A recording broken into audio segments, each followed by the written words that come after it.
And here we go. We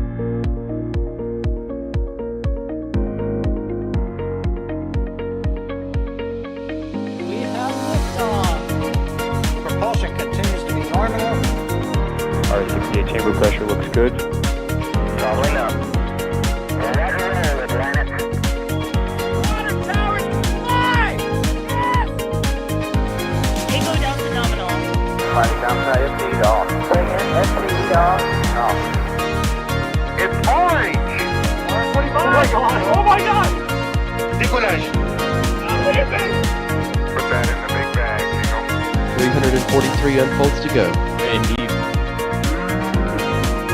We rise together, back to the moon and beyond. There's methane to be igniting in the flare, correct? Yikes. You bet. Sure. We don't need any more of these.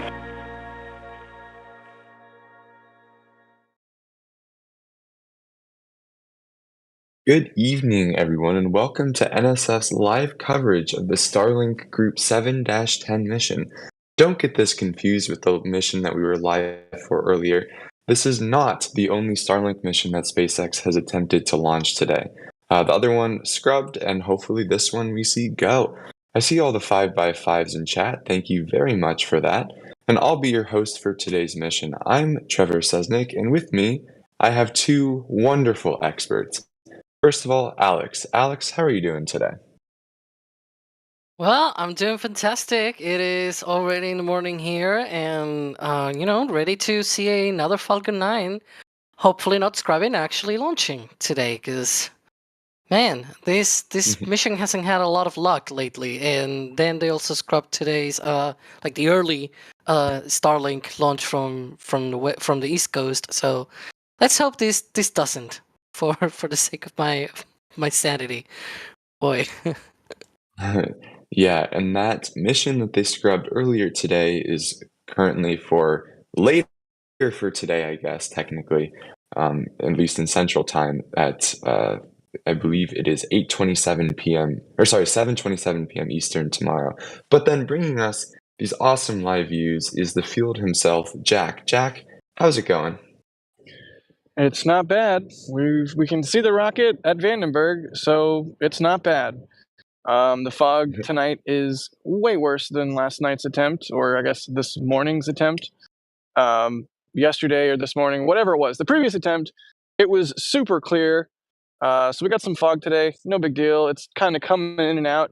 But the important part is that right above this little thin fog layer that's like hanging around the pad, I can see a whole bunch of stars. So not a cloud in the sky. It will lift right out of this little low-lying puff of condensation here. And hopefully we get a good launch. Because like Alex said, this particular mission, 710, has not had the best of luck over the last, say, week or so.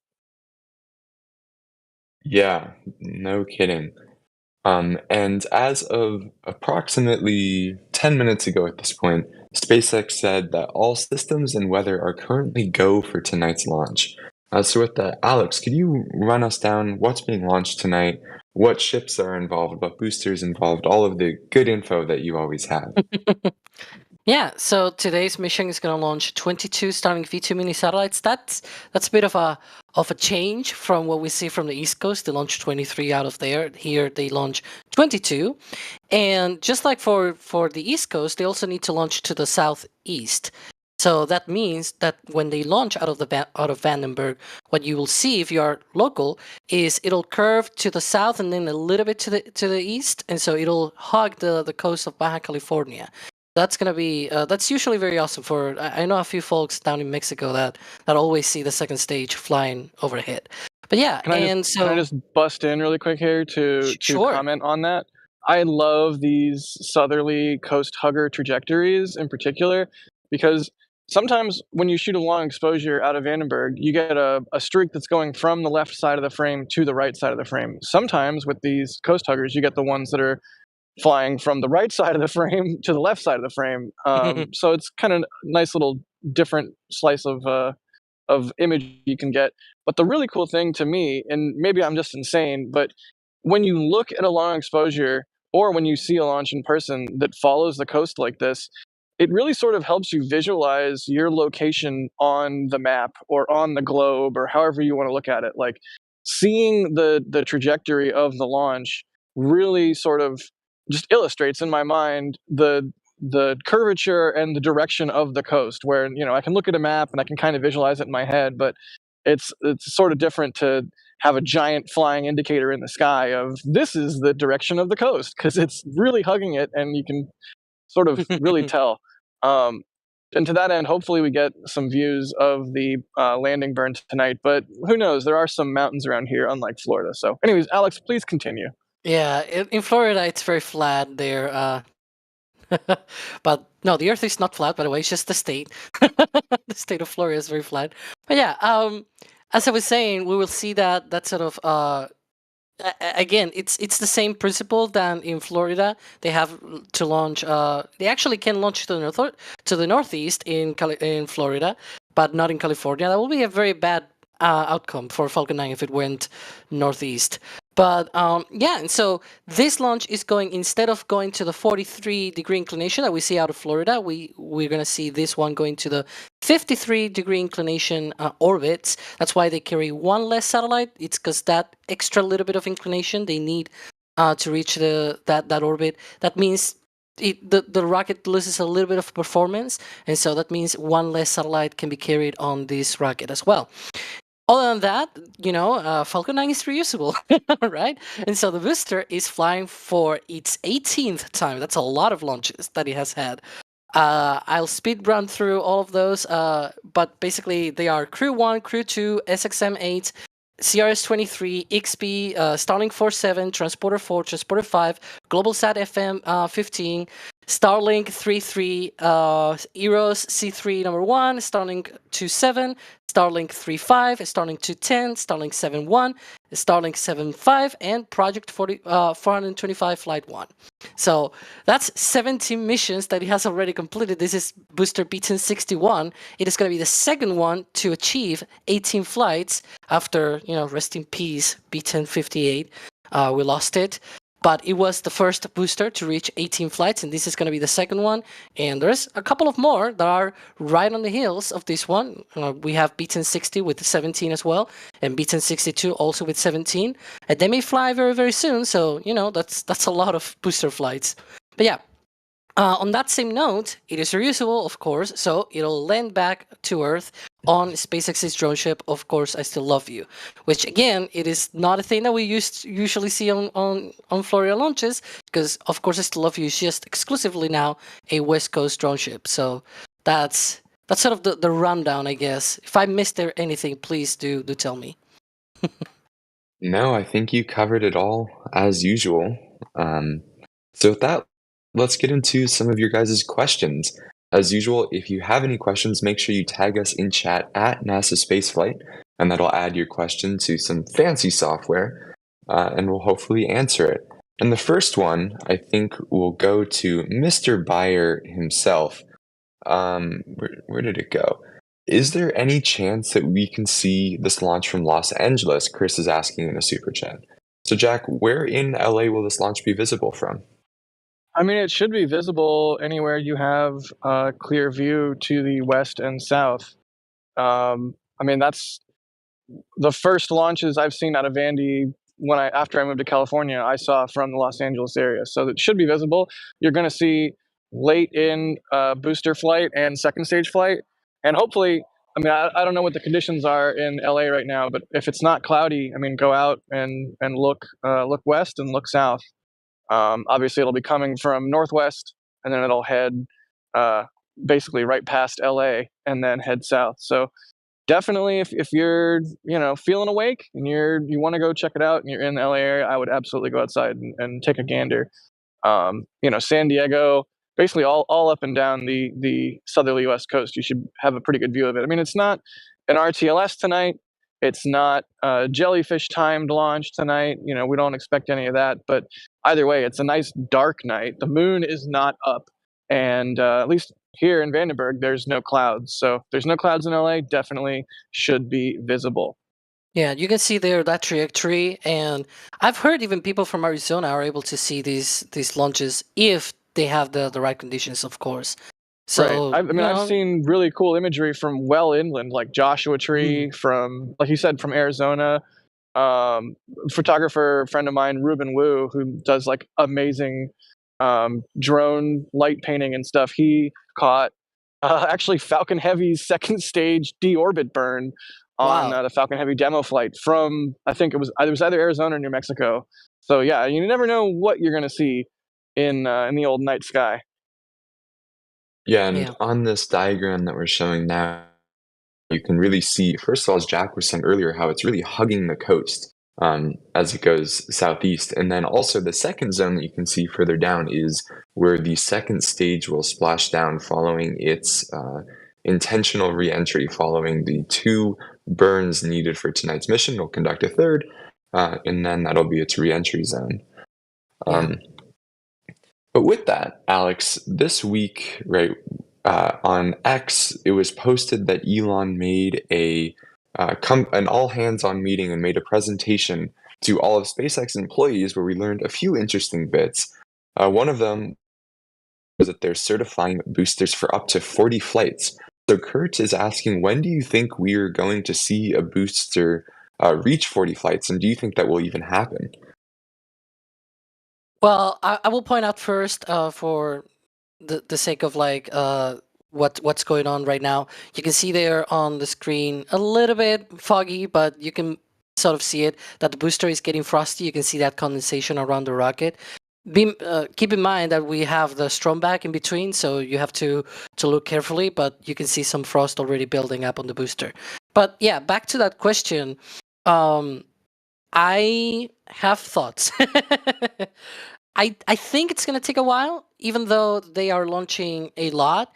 It's mainly because they also have a lot of boosters, and then the boosters are flying like, I don't know, like the turnaround time is something like 40 days, which it's not a lot compared to how they were in the past, but it's also not 20 days. If it were 20 days, then I can see that happening, I don't know, within a year or so, maybe a year and a half.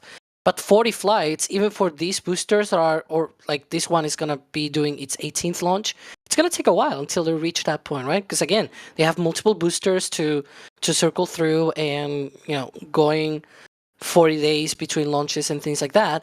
That's gonna take a while until, again, 40 launches.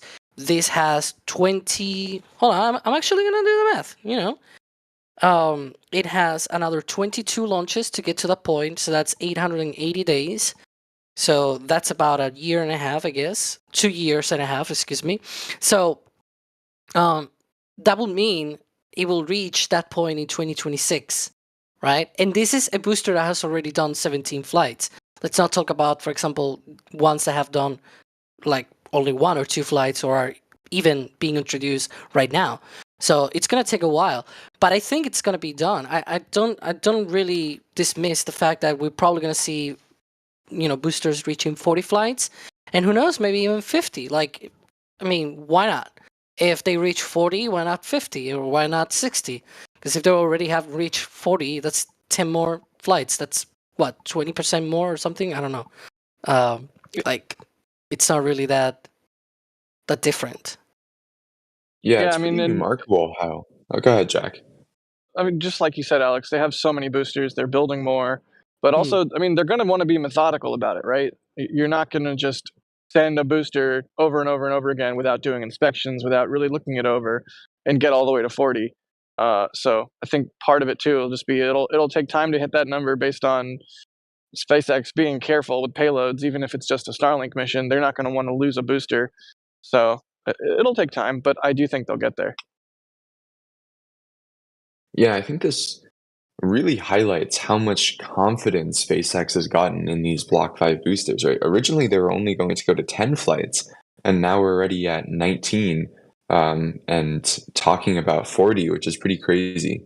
I'm curious to see how far they actually go. It also highlights, as Alex and I have talked about many times on stream, that Falcon is not being retired anytime soon. If they're still putting in work to certify boosters to 40 flights, that's a lot more Falcon flights. Anyway, going to some support. RevHead gifted a Red Team membership. If you got that, make sure you thank them. Check out our awesome member perks on the YouTube channel. Wesley the Third, a regular around here and one of our moderators, also gifted a Red Team membership.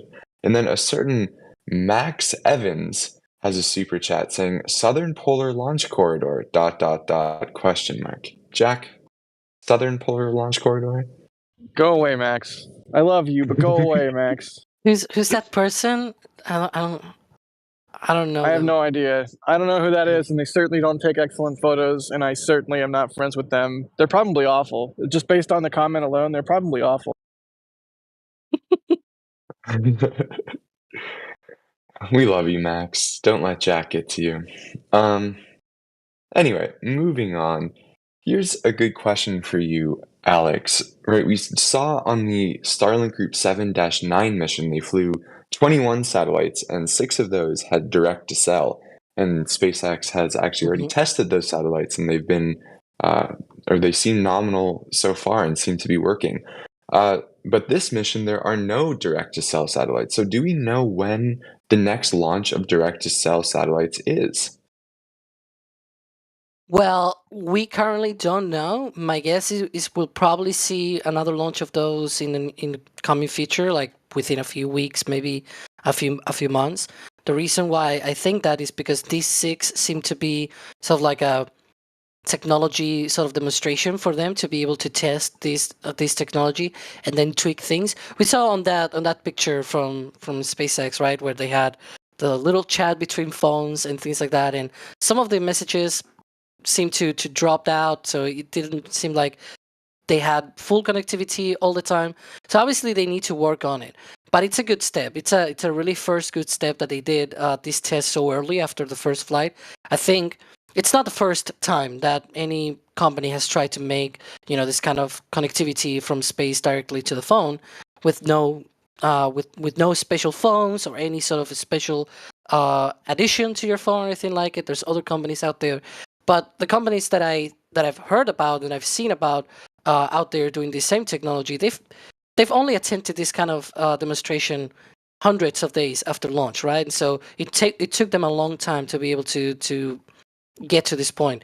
Now SpaceX has this advantage of like they have already tested very early. They have these 6 test satellites already up, and so I think we may see a launch within the next few months again, which may be an actual deployment at scale, basically. Yeah, and are we expecting once they get to the operational direct-to-cell satellites for all of the Group 7 launches to be direct-to-cell? That is another great question. So right now, the way that they have it set up is that at one point they had these Group 8 missions that were supposed to be the ones for direct-to-cell, if I remember correctly, because they had the same sort of orbital inclination and everything than Group 7, but they never carried them out. Like they actually only had one FCC permit, one communications permit for just one single Group 8 mission. So I'm not even sure they're going to be going with those. But we may see things like maybe half and half of the stack of Group 7 launches from now on is maybe going to be direct-to-cell and Starlink V2 Mini. So I don't know. It's something that we'll have to see. But another thing that we're probably going to see very, very soon, though, is that T-20-minute event, because we are about 10 seconds away from it. Yes, you stole my segue. So I guess the question is then, what is the T-20-minute event, Alex? Yeah, so the T-20-minute event, there you go. Yeah, that is the T-20-minute event. It is pretty much the moment in which they start sort of chilling down the liquid oxygen line to the second stage. We see something similar, for example, at Starbase with a Starship, where they chill down the liquid oxygen lines to the OLM. They chill down the liquid oxygen lines up to the launch tower at Starbase.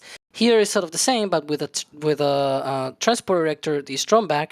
It also has a line, a liquid oxygen line going to the second stage. So that one, it's also chill down. So when they actually go through with all of the liquid oxygen at full flow, there's no things such as material fatigue, things like bubbles in the system that may cause things to rupture and things like that. Because the moment you have the liquid oxygen becoming gaseous, then if it's in a confined space and it has nothing like a vent or something for that gas to get off, then you start having problems with that, because then the pressure increases and your pipes may burst. So that's not a good thing to have. And that's why they do this process, and it sort of takes about 4 minutes. And once that vent is off, that's the signal that they have started liquid oxygen load on the second stage. Again, very similar to how the OLM vent and the tower vent works at Starbase, for those that follow more Starship than Falcon 9. Yeah, well, thank you for that, Alex. And with that, we'll cover some more very generous support from you guys. Apocalypse Cow, another, person whose name we see basically on every stream, gifted 5 Red Team memberships. And then John Harris gifted 5 Red Team memberships. So welcome all of you guys to our membership program, and thank you for those people for donating. And then poor Jack, we have a certain Sawyer with a super chat saying, "Where rocket #East Coast Best Coast." Well, I don't know about you guys, but I can see the rocket pretty clearly. Yeah, I can see it just fine. Sawyer, buddy, Max and Sawyer are what? Are teaming up against us on should this be stream? asleep. Come on, guys. It's They like should be 3 a.m. happy. They should be happy that we have a Vandy mission on the stream. I mean, come on. We haven't been able to do a Vandy stream in a minute because I've been in Texas for so long. So, yay, Vandy. Come on. Come on. No, we don't have to do a fake tribalism for fun just this once. Yeah. Well, with that, Ricky is asking, any news on them adding some more ships to land on? So, Jack, what is the current state of SpaceX's recovery assets?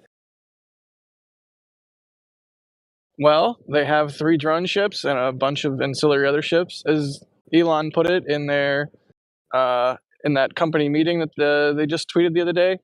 They have basically a small navy, but right now only 3 drone ships. It sort of remains to be seen if they're going to construct more drone ships. Now, one thing is they do have 2 on the East Coast, and they have 2 pads on the East Coast, right? Launch Complex 39A and Slick 40. Well, up until very recently here at Vandenberg, they have had Slick 4, which we're looking at right now, and that's it. But now they have, as of recently, leased Slick 6. So remains to be seen what exactly is going to fly out of Slick 6. But if they do end up launching Falcons out of there, then they'll have 2 pads on each coast, and dare I say, they might need 2 drone ships on each coast. So who knows? Maybe the West Coast will get another drone ship soon, but maybe that's just me engaging in wishful thinking. The real answer to this question, and not the pie in the sky wishful thinking for the West Coast, is probably going to come from Alex. But yeah, that's sort of where we're at. 3 drone ships, bunch of other recovery vessels and whatnot. Maybe another drone ship, either for the East Coast or West Coast, who knows, coming in the future. But so far, no indications of that, right, Alex? Yeah, I do agree that if they're going to bring up Slick 6 online, I think they're probably going to need a second drone ship on the West Coast. Again, for the same thing that you said, that they can switch back and forth launch pads, but it also means that they probably need to switch back and forth drone ships. Especially, I think there was a report from a local newspaper or something like that, where they said that a SpaceX official in some meeting or whatever, they had said something along the lines of like 100 launches from Vandenberg in 2025 or something like that. That's crazy, but that will mean probably they will need 2 drone ships by then. Also, the 2 launch pads. I think they're targeting mid-2025 to be able to launch from Slick 6. So we're looking probably potentially at maybe another recovery asset.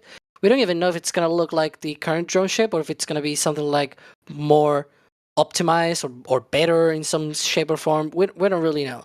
But it is also true that on the East Coast, at least, they don't seem to need it just yet, unless they really, really want to increase the cadence a lot. But so far, it's looking like they can do it. Yeah, I mean, it would make sense to have another one out here, but, maybe I'm just wishful thinking guy. Either way, if you're not familiar with the West Coast fleet operations, it's pretty nifty and a little bit different than what you see at the Cape, where they'll bring a booster back into port in the port of LA, then lay it on its side, and then put it on a barge, and then they barge the boosters back up here to Vandenberg. I think like 2 at a time, plus some fairings on the barge. So add that to the current state of SpaceX's fleet, kind of a relatively new thing that we've seen over the last, I want to say, year or two develop, where SpaceX, instead of road transporting Falcon, they'll just throw a couple on a barge and then barge them up to Vandy, since I guess in a lot of ways that probably ends up being easier. I Yeah. actually didn't know that. That's really interesting. And they have a benefit here from the West Coast that they don't have on the East Coast, is that we mentioned that these launches hug the coast of Baja California, and so that means that when they go to Long Beach, which is the port that they have, of course, I Still Love You and everything, it's actually like about a day closer in terms of the trip that it needs to do in order to be able to get to the landing location. And so whereas on the East Coast, they take about on average about 3.5 days. Here on the West Coast, they take 2.5 days to get to the landing site, which means that they could do a much faster cadence with just one drone ship, and they don't need two. The only problem is obviously once they have a second launch pad, then they probably will need a second drone ship from the West Coast. But they don't seem to have that sort of a problem, because again, on the East Coast, they actually go away from the coast instead of just hugging the coast, and like the Port Canaveral is just next to the launch site, so it's about the same distance to go out and back when it lands. Then when you go out with a rocket, right, and land it on the barge, it's like 630 kilometers downrange. But then when you come back, you're not coming back with a drone ship all the way to Vandenberg. You go to Long Beach, and that's like 1 day shorter. Right.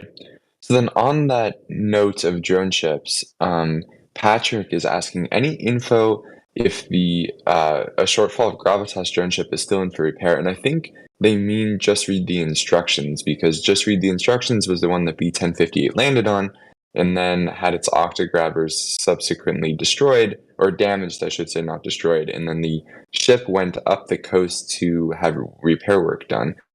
So what's going on with Just Read the Instructions? Well, they had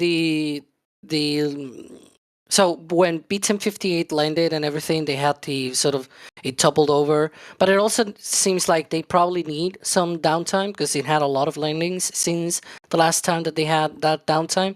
I think the last time was around perhaps August, or it might have been a shortfall of Gravitas, the one that got the sort of refurbishment back in summer. So it was a long time ago, the last time that Just Read the Instructions was down for refurbishment. And so this might actually be just a pre-scheduled kind of thing where they were able to do this thing, especially because the tug that we actually mentioned this on today's Starlink, the other one that's scrubbed and not this, they had the shortfall of Gravitas drone ship, and that one actually went. So I said before that it take about 3.5 days on average, but that's an average. They actually were able to reach the landing site within 48 hours with a much powerful tug. It's like this beast of a tug that they have, and so they were able to reach there in 48 hours, and it's been there for at least about the last month or so, maybe half a month. And so it's probable that they actually did this on purpose, just based on that, because it was there for a while. So SpaceX was probably planning on that downtime for Just Read the Instructions. Very good. And we have a poll in chat over what the best coast is. And as of right now, the West Coast is winning, but Kevin Michael Reed, our producer here at NSF, not producing today's live streams, but produces a lot of them, says the best coast is the one that's launching rockets right now. So I guess in Kevin's mind, West Coast, best coast? You know what? I can agree. I can agree with that. Yeah, we like rocket launches. Bideford, another very regular name around here, gifted 5 Red Team memberships And then the nozzle gifted another red team membership. Thank you all for the support. It really is what allows us to send crazy people like Jack out in the middle of the night to capture these shots for us. And with that, Trevor, we you're are. you're doing it wrong. You're supposed to say the nozzle. You have to say it right. Is this a reference I'm not getting? Of course it is. Well, I'm sorry, the nozzle. With that, we are about 9 minutes away from launch. So, Alex, what are we going to see, and how does it differ a little bit from the countdown we see at the Cape? Yeah, so in about 2 minutes, we're not actually gonna see, but we know that at T-7 minutes, they enable the engine chill sequence on the booster. Basically, again, the same similar process that they do with the Stromback, the liquid oxygen lines on the Stromback. They do a similar thing with the engines. They need to flow liquid oxygen, so they chill them down, and that occurs at T-7 minutes. Now at around T-4.5 minutes, the Stromback will start to retract. And here, it's way different than in Florida. So here, the clamps open, the Stromback retracts, and then it retracts, I think, about 30 degrees instead of 1.5 degrees, or actually 1.8 degrees, which is on the East Coast. And so here it just retracts and it stays there all the way through liftoff. So on the East Coast, it first retracts 1.8 degrees away from the rocket, and then they sort of do this throwback maneuver, as we call it, where the Stromback just goes all the way back. I think in that case it's about 45 degrees or something like that, and it just pulls out at liftoff. Here it just stays out at this time at around 4.5 minutes when it starts that process. Yeah, I must say, I have been very surprised that as SpaceX has tried to and successfully been reducing the pad turnaround of Slick 4 East, they have not decided to go for the new TE design, and they seem pretty confident that they'll be able to reach similar to pad turnaround times with this design as they can with the throwback style that we see at the Cape, despite it requiring more refurbishment. It's been interesting to watch. Let's see. Here's another question from Ernie. They're asking, is it just me, or has it seemed like there have been more scrubs than usual? So, Alex, what has been going on with SpaceX? Well, yeah, they have had some very I don't know, unlucky scrubs where it's either been the weather or issues with the rocket or the launch pad or whatever, right? Especially we had on December, we had that sort of delay from with Falcon Heavy. It was a bit disappointed, but again, I think most of the reason why we see a lot of scrubs is because they attempt a lot of launches, right? When you are attempting 100 launches in a year, and now in 2024 it's 144, then it's like, well, you're bound to find a lot of scrubs because you're trying to launch a lot of times. And I It think raises that's an interesting. It Yeah, raises go an ahead. interesting question in terms of at what point do they reach the limit of what is physically possible, given the architecture of Falcon 9 and how they can launch it through. At a certain point, do they start trying to expand that envelope because they run up against the limits of what's physically possible in a world with changing weather? I mean, is 144 that number? I don't know, but it's at some point they're seemingly going to run up against just what's practically possible given the constraints of weather and range time and just all of the different variables involved. Yeah, it'll be interesting to see. Especially, it'll also be interesting to see how Starship handles weather and all of this long term, and compared to how Falcon 9 and other vehicles do, because I could see Yeah. Starship being a bit beefier of a vehicle, and they're more willing to take lightning strike opportunities or whatnot. Well, yeah, it's like, is it being beefier better because it is more robust, or is it less good because there's more surface area for like a shear event to push against? This is why I'm not a rocket scientist, but I am going to leave you now and get my camera configured for launch. So if you see a little bit of wiggling or what have you, forgive me. I'm going to get my camera set up for the event, and I will talk to you guys on the other side. Will do. Thanks, Jack. Enjoy it. Luck. With that, let's go back to some more support. Apocalypse Cow gifted another 5 red team memberships, a name that we've seen more than once today already, and you see on basically every stream. Then Ruban says, be it a scrub, be it a launch, just wanted to let you know, still shouting everything NSF and SpaceX from the rooftops of the Southwest UK. Top stuff, you lot. Well, thank you for the kind words and for the support. It's very generous, and like we always say, it's what allows us to do what we do, so thank you. And on that note, even non-monetary support, Kenneth is pointing out a good point. We have 5K viewers and just 700 likes. So we don't want to be that annoying people that are constantly asking for likes, but it is a way to help out the channel that's completely free for everyone. So if you choose to like the video, thank you very much. And with that, we'll do a few last minute questions before launch. Let's see. John is asking, which block version of Falcons are we on, and are we seeing any more upgrades in the works? Well, officially we are on block 5, but I bet that they have some kind of sub-blocks kind of style things, because we see upgrades every few boosters and here and there, right? And so I wouldn't be surprised if that were to be the case. We just sadly don't have any sort of official word. But some official word that I just heard right now is that they have completed the liquid oxygen load on the first stage, so the first stage is now completely loaded with propellants.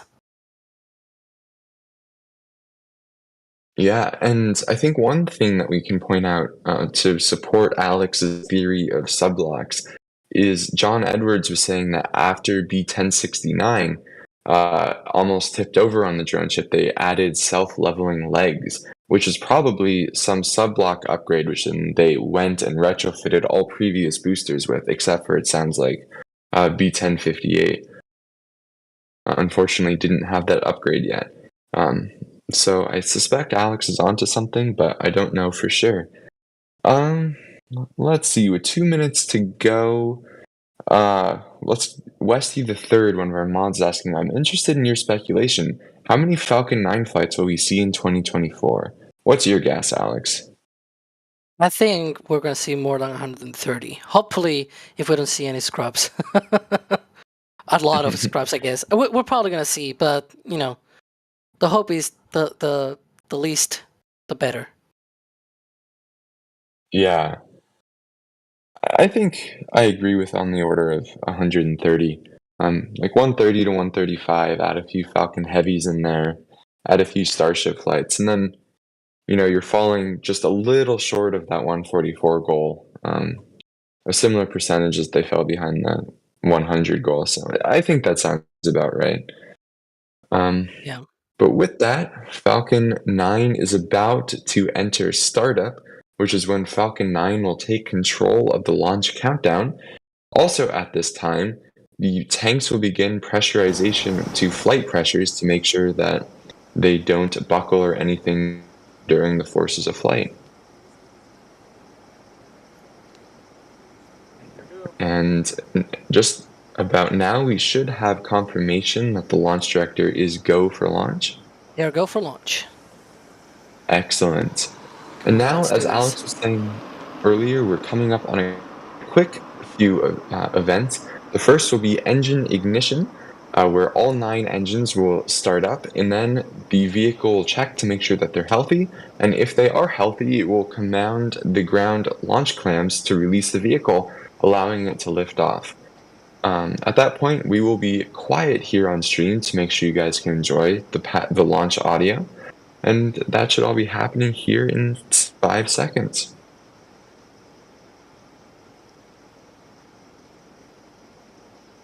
There's water. See? Here we go. And there's ignition and liftoff.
And there we have successful liftoff of Falcon 9 on the Starlink Group 7-10 mission with some phenomenal audio that Jack got us along with those awesome tracking shots. So good work as always, Mr. Beyer. But with that, we are coming up on a series of events. Alex, what are the 3 events that are upcoming? Yeah, so we'll shortly see MECO, main engine cutoff, and then stage separation and MVAC ignition. So watch out for that. We're probably just a few seconds from that. Yeah, and with this view, keep an eye out for those engines shutting down in pairs.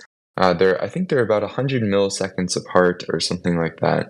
And they'll shut down in pairs, ending with the center engine, which is pretty noticeable when you have a night like this. And there it is. It's a bit like Super Heavy, but with Falcon 9. And there we have stage separation.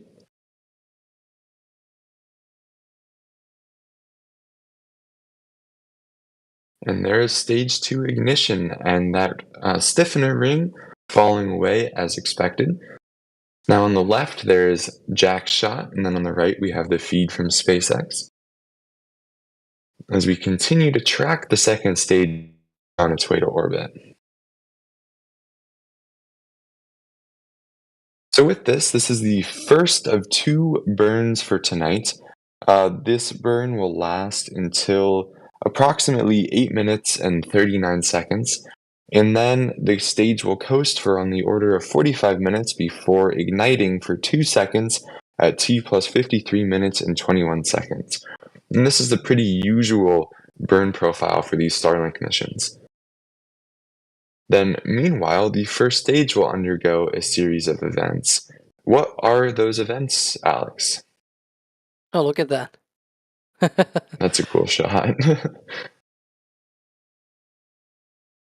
The light of the engine and also the exhaust of the engine. So right now we're about 2.5 minutes away from the entry burn of the first stage, and then we're also going to have about 2 minutes later that landing burn. But this second stage, as you mentioned, it's going to be doing another burn after it completes this burn.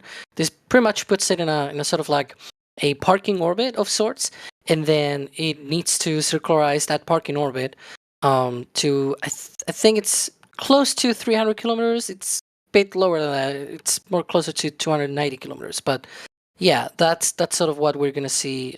Actually, we won't see that because it's going to be on the other side of the world unless we somehow have deployed some special camera, which I don't think we have done that. But yeah, it's still amazing that Jack is still tracking this almost 5 minutes after launch. By the way, just pointing that out. Yeah, Jack is doing amazing work. And we are coming up here on stage 1 entry burn, which will begin at T plus 6 minutes and 5 seconds. And this is when the Falcon 9 will ignite 3 of its engines. It'll start with the center E9 engine, and then shortly followed that up with the side engines E1 and E5. And those 3 engines will slow down the core by a fairly large amount and protect it from some of the harsh heating conditions of re-entry. And that should be coming up any moment now. And people saying that the locals that they have already seen it. So yeah, this is very visible if you are in the area, and obviously if you have the right conditions, I guess. Yeah. And there it is on SpaceX's feed coming up on entry burn.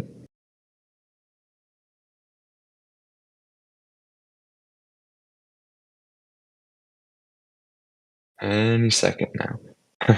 And pay attention to the bottom left of your screen here to the stage 1 telemetry. And you'll see during this portion that the vehicle will rapidly decelerate and it'll cut its velocity by a significant margin. And then after that, it will start to accelerate a little bit before hitting the thicker parts of the atmosphere, and when it'll begin decelerating again, but that time purely because of drag. And at that point is when we sometimes start seeing some plasma form around the vehicle and see what looks kind of like sparks flying through the grid fins and whatnot, and over the entire vehicle. And that's what SpaceX is wanting to reduce, since that is not exactly great for a vehicle that you're trying to land. You don't want any too significant of damage from that. And there we saw the entry burn has successfully shut down. Also impressively, we still have 7 a shot minutes. from Jack. Yeah. Yeah. I was like, it's 7 minutes and Jack is still tracking the second stage. Oh my god.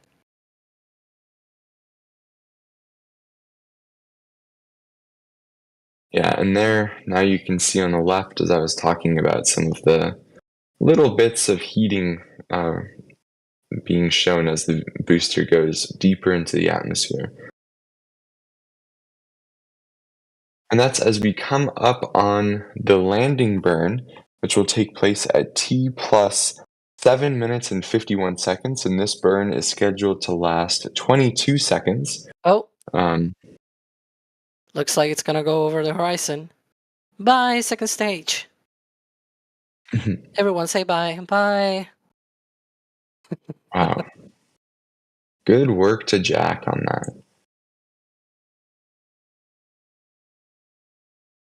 As we see, the altitude of first stage is at 2 kilometers. So there we go. There is ignition of the single E9 engine on the first stage.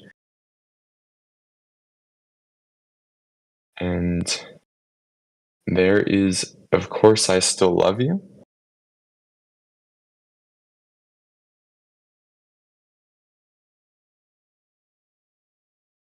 And that looks to be another successful landing for SpaceX. That is the 189th total and 263rd consecutive booster landing for SpaceX. And with that, we're coming up on SECO 1. And there, it looks like we have had SECO 1. So this is when that single Merlin vacuum engine on the second stage will shut down. And now the stage will coast for about 45 minutes until the next burn. Let's see, do we have Jack back yet? Alright, it looks like we do not have Jack, but we have the pad views back. Doss's favorite view of an empty launch pad following a successful start to a mission. That was a pretty gorgeous launch. Yeah, and you can see there the tank farm venting heavily. That's a good sign, because that means it worked as intended. Yeah, another thing to point out, that was the 18th landing of that booster, by the way. And that's the second booster to reach that. That's no small feat. We're probably going to see a lot of those in this coming year, this 2024. Yeah, Jack, how was the launch? Oh, maybe we don't have Jack back. I'm back. I was just waiting for a car to finish driving by because it was quite loud. Speaking of quite loud, that launch. I don't know if it was the condensation in the air or what, but that was some spectacular audio. Yeah, a nice night for a launch. Nice crystal clear, no clouds in the way. A little bit of fog over the pad, but you know, as long as we can see the rocket, I call that a good launch. Yeah, that audio tonight was very good. Good job. People are already with calling that- you again, track Jack back or something like that. Yes, track fueled by our... Yeah, it's the track Jack or the Jack track. What did we call it? I remember that from the Virgin Galactic stream, I think. Alex, do you smell burning toast? Are you having a stroke? Don't you remember that? The track Jack? I do. I'm just giving you a hard time. You're gaslighting me. Come on. Well, with that, I think that will conclude our coverage of tonight's launch. Alex, thank you for joining us and providing us with your knowledge as always. It's been a pleasure, and see you later, because I think we have an NSF Live as well. So I'll see you guys later on that NSF Live. There's going to be a lot of things to talk about. Yeah, and then a few other people to thank real quick. Yo Zerna Me gifted or became a PadVad member Tyrol became a Red Team member. Snot Garden with a $20 super chat. Thanks again for the great coverage. I've driven from Vermont to Mississippi so far, hoping to catch a launch in a few weeks. Well, yeah, hopefully you can get down to the Cape or Vandy and see one. They certainly are pretty common these days. And then Apocalypse Cow with another gifted membership of 5 Red Team memberships. So thank you for just continued support, Apocalypse Cow. You're awesome. And finally, Mr. Buyer, thank you very much for tracking us the stage for 7 minutes and bringing us your insightful launch commentary and all of the amazing things that you do. Yeah, no problem. Thank you to all of our members for supporting what we do. You guys are the best. Thank you to everyone at NSF that helps make things go. That includes Patrick, who's running today's stream. Thank you, Patrick. And yeah, thank you, Trevor and Alex, for being on commentary. Hooray! Vandenberg Finally. Starlink launch. Dare I say, this Starlink does indeed hit different. It is And I think there's certainly in another the middle one of soon as well. Hooray! Yeah, From there's another. Oh, from Vandenberg. Yeah, Well, there's yeah, another from Vandenberg. Starlink mission in just over 12 hours, like 13 hours or so. Yeah, Or sorry, there's one 16. from Florida, which is the one that's scrubbed earlier. And then from here, from Vandenberg, they have probably another one in 5 or 6 days. So that's going to be interesting as well. Yeah. And then, as Jack said, we had Patrick Cahoon operating the stream in the background. Thank you, Patrick, for staying up at 4 in the morning for you to operate the stream. And with that, I've been your host, Trevor Sesnick. Thank you all very much. And as Das would say, later, nerds. And here we go.